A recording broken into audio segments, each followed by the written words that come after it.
Mirëmbrëma dhe mirë se po takohemi në këto 60 minuta.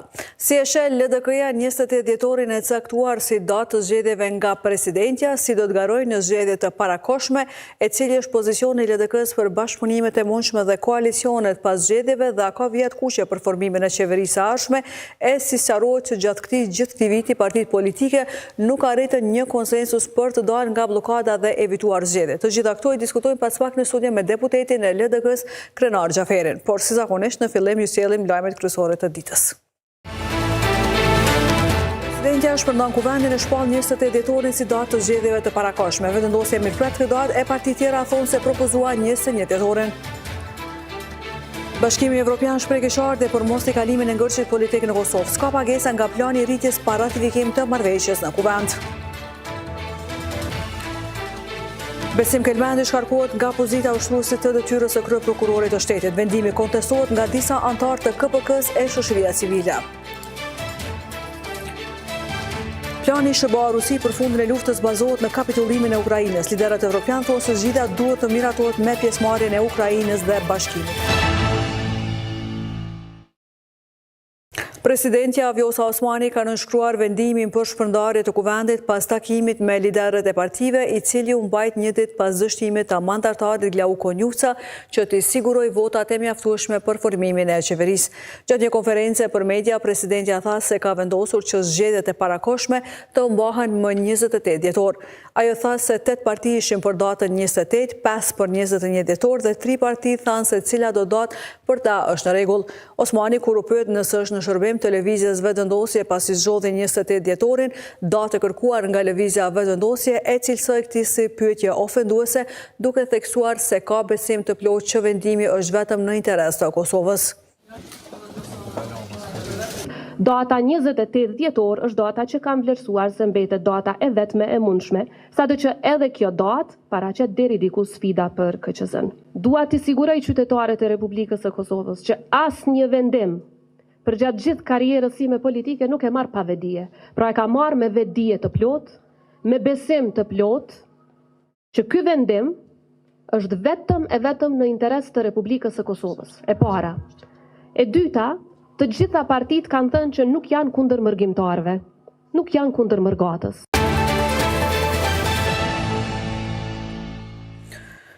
Kryetari i lëvizjes vetëvendosje Albin Kurti ka mirëpritur caktimin e 28 dhjetorit si datë për mbajtjen e zgjedhjeve, duke theksuar se duhet sigurohet që institucionet shtetërore kanë kohën e mjaftueshme për të bërë të gjitha përgatitjet e nevojshme që procesi zgjedhor të jetë i rregullt, i drejtë dhe demokratik. Ndërsa pas takimit me presidentin, kreu i PD-s Bedri Hamza dhe deputetët e partive të tjera folën për propozimet që i dhanë për datën e mbajtjes së zgjedhjeve dhe për bashkëpunimet e mundshme e koalicionet pas zgjedhjeve.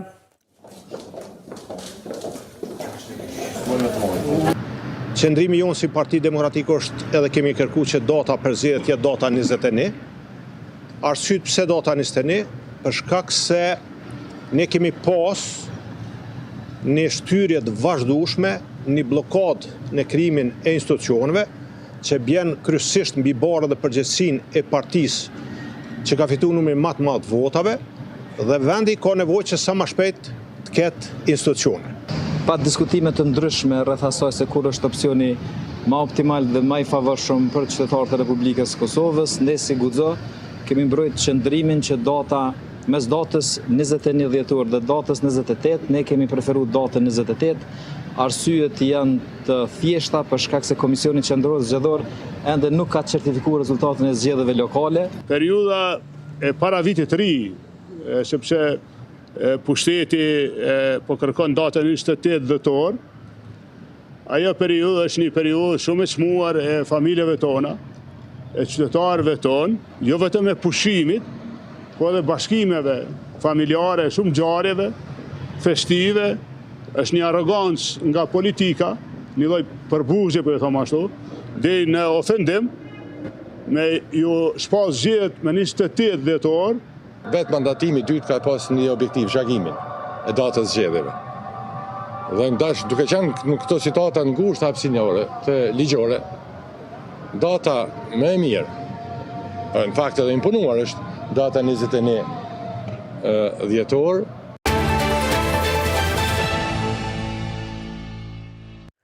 Mbajtja e zgjedhjeve më 28 dhjetore ka shpëtuar sektorin publik nga mungesa e pagave në muajin janar dhe shkurt, pasi ligji për menaxhimin e financave publike mundson zgjatjen buxhetore edhe për 2 muajt e parë të vitit pasues, nëse zgjedhjet bëhen në 4 muajt e fundit të vitit fiskal. Kjo është përcaktuar në nenin 24 të ligjit për ndarjet buxhetore.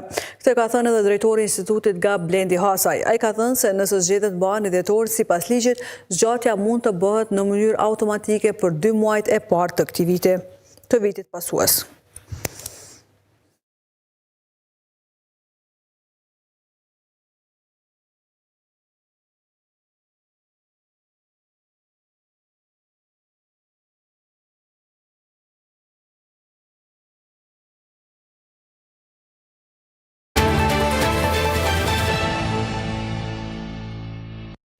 Gjykata Supreme e ka refuzuar si të pathemelt ankesën e Partisë Demokratike të Kosovës që kërkonte të ketë përsëritje të votimit të balotazhit për kryetar të Mitrovicës. Paneli zgjedhor për ankesa dhe parashtresa më 14 nëntor vendosi që të mos ketë rivotim pas ankesës së PDK-s për flet votime të përzierë ndërmjet klasave dhe problemeve me shfaqjen e numrit së rek në flet votime. PZAP-ja pa të cilësuar të pabazuar ankesën, duke thënë se ankuesi nuk ka prezantuar prova për dëshmuar parregullësitë. Pas kësaj PDK-ja u ankuar në instancën më të lartë të njëjtën, Supremja ka njoftuar se e ka refuzuar ankesën e PDK-s, duke pranuar si të drejtë dhe të bazuar qëndrimin e PZAP-s. Në balotazh Faton Peci lëvizës vetëndosje e mboshti Arjan Tahirajin të PDK-s.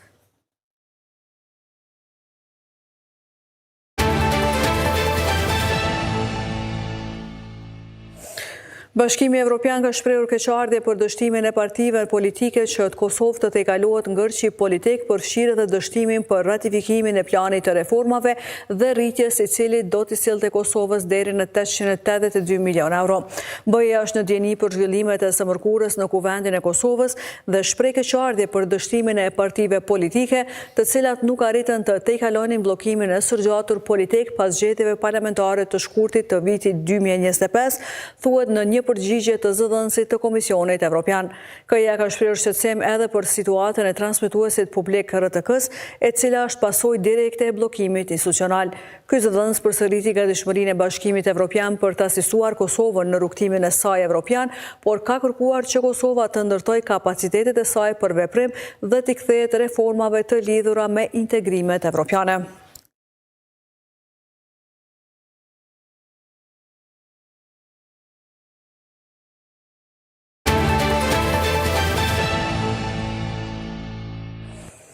Besim Kelmendi është karkuar nga pozita e ushtruesit të detyrës së kryeprokurorit të shtetit. Vendimi është marrë në mbledhjen e Këshillit Prokurorial, ku ai u shkarkua me 5 vota për.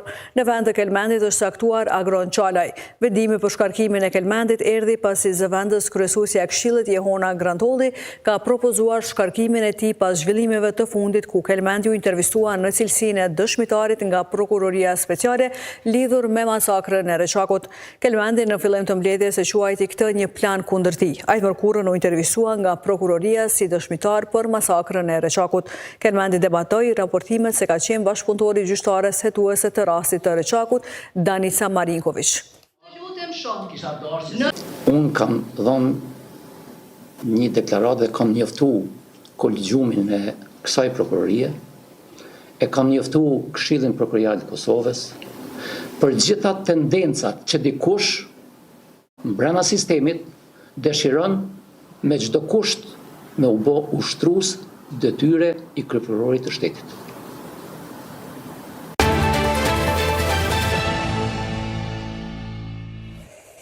Misar Krasniqi, antar jo prokuror i Këshillit Prokurorial të Kosovës nga shoqëria civile, ka thënë se vendimi për shkarkimin e ushtruesit të detyrës së kryeprokurorit të shtetit Besim Kelmendi është i paleqëm. Krasniqi ishte një prej 5 antarëve të KPK-s që lëshuan mbledhjen këtë të enjte, ku po shqyrtoi propozimi për shkarkimin e Kelmendit. Krasniqi ka theksuar se vendimi nuk ka efekt juridik. Ai është shprehur se Kelmendi vazhdon detyrën pavarësisht vendimit të nxjerrë gjatë së enjtës.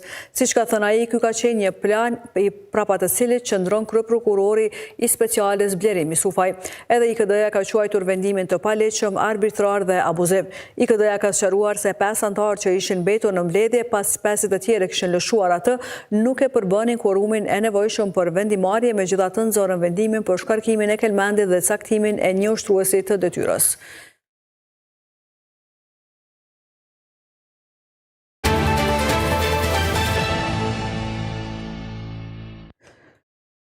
Avokati i popullit Naim Qelaj ka zhvilluar një vizitë në dhomat e specializuara në Hak. Në një konferencë për media, Qelaj ka deklaruar se ka takuar Hashim Thashin, Kadri Veselin, Recep Selimin e Jakub Krasniqin në monitorim të plot. Ai tha se nuk ka pasur mundësi të marrë shënime gjatë takimit me ta dhe kjo sipas tij cënon rënd pavarësinë dhe të drejtën që ka avokati i popullit si institucion kushtetues për mbrojtjen e të drejtave të njeriut. Qelaj po ashtu tha se këtë shqetësim do ta ngrejë edhe në mekanizmat ndërkombëtar. Avokati i popullit tha se nuk ka zhvilluar me kryetarin e gjykatës speciale Ekaterina Trëndafilovën, pasi e njëjta kërkoi që bisedën ta zhvillojnë me platformën Zoom, formë e cilën nuk e pranoi Qelaj.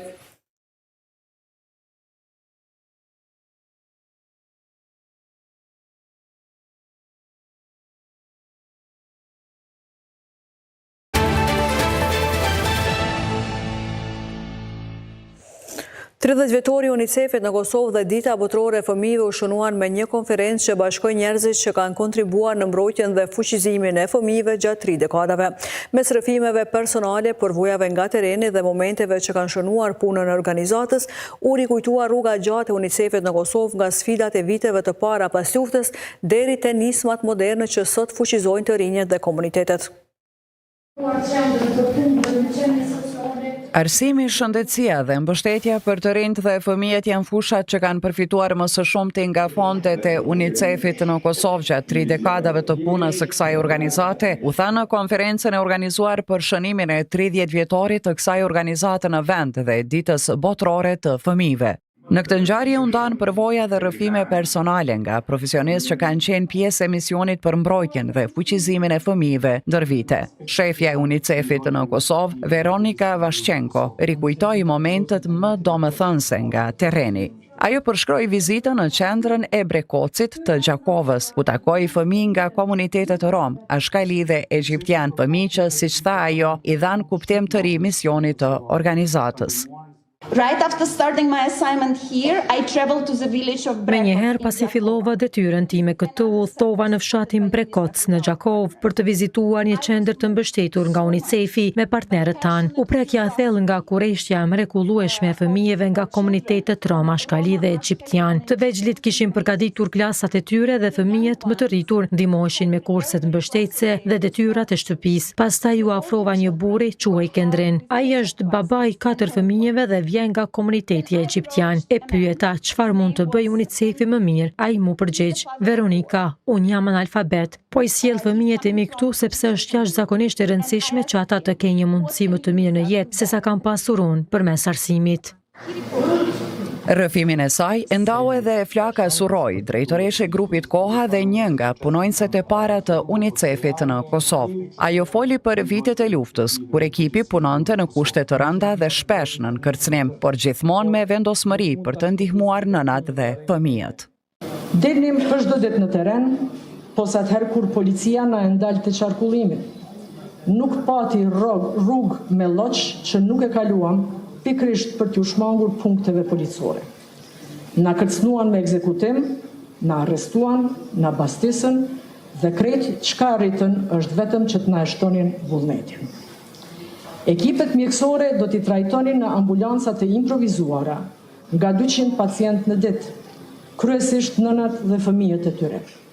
Dhe për herë në atë grumbull do të gjendej edhe ndonjë i moshuar, që thuajse për herë nuk do të kishte ndonjë lëngatë serioze, po vetmisë dhe mërzisë. Gjatë konferencës u shfaqën edhe video mesazhe të bashkëpunëtorëve të UNICEF-it, të cilët rrëfyen përvojat personale dhe emocionet e punës. Avokuesi për fëmijë me aftësi të kufizuara Riad Mehmeti solli në vëmendje sfidat e izolimit, ndërsa infermierja e programit të vizitave në shtëpi, Shemsie Jezerci, foli për punën e saj të përditshme me familje që marrin mbështetje direkte. Drejtuesit e UNICEF-it përkujtuan se ndër vite kanë kontribuar në hartimin dhe miratimin e ligjeve kyçe në vend, nga ligji për mbrojtjen e fëmijës te ai për edukimin e hershëm dhe shërbimet sociale e familjare, si dhe korniza që synojnë fuqizimin e të rinjve dhe zhvillimin e hershëm të fëmijërisë.